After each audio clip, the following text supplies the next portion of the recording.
dropping the kids off for school one morning, running a little behind, and they had a big field trip and all the rest of it, and they had to get there and racing across town to get to school on time. And there's one thing that goes really well with high-speed driving, and that's banjo music. And so I'm driving along, and I keep hearing this bit of a tune in my head, and my daughter's like, we gotta go, we gotta get there. And we got to the school, and they had all left, and so we're literally chasing down the school group on the wild streets of Stratford. And anyways, this tune keeps rolling around in my head. We found the school group and dropped her off, and they were on this little trip to this magical place in Stratford called the Old Grove.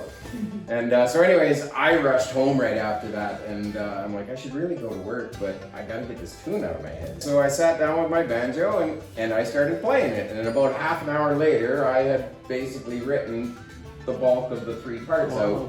And it's funny, what people say, you get a little nugget of a tune, and then the rest of it kind of pours out from there, and that was really one of those. Well, it's so fun to play that song, right? I mean, and then we got to do it with the orchestra as well. And what I really remember was like the percussion section and the low end, right? Like the double basses, and they're just like pounding this thing, driving down the road. Yeah, it's absolutely fantastic. It's funny how far it came, because the first time I ever played it was in the pub at Molly Bloom's, and I'm like, well, I'll pull this out and see what everybody thinks about it. I'm not going to tell anybody what it is and do it, and at the end, a few folks were like, what was that? That's really cool. And I'm like, oh, maybe this does have some legs. And then next thing you know, you've gone from the pub to the orchestra. Yeah, right, like you do. Yeah, you do. So common. Exactly. Well, I think when we were playing it, just the 4 of us too, you could really kind of, like, it's serious, and then it gets all dramatic. And so when we were talking about, what tunes should we put on the album, I was really thinking, Old Grove, it's got like a lot of that dramatic kind of flair, like, and I can just picture, the foggy old grove.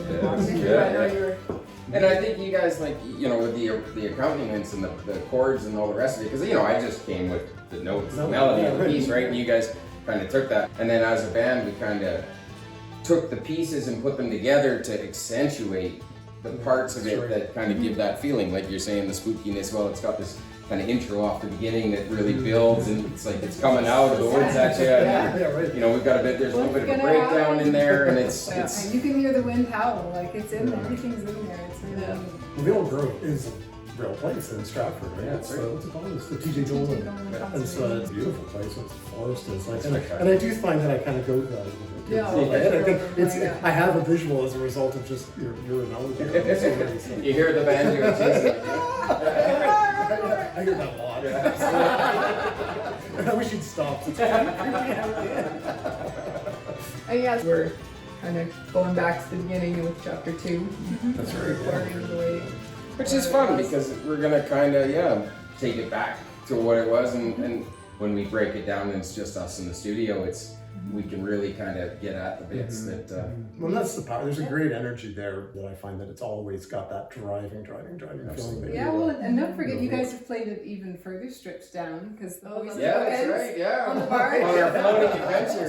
just Pete and Errol floating down the river and being chased by us on the shore with the wagon full of kids.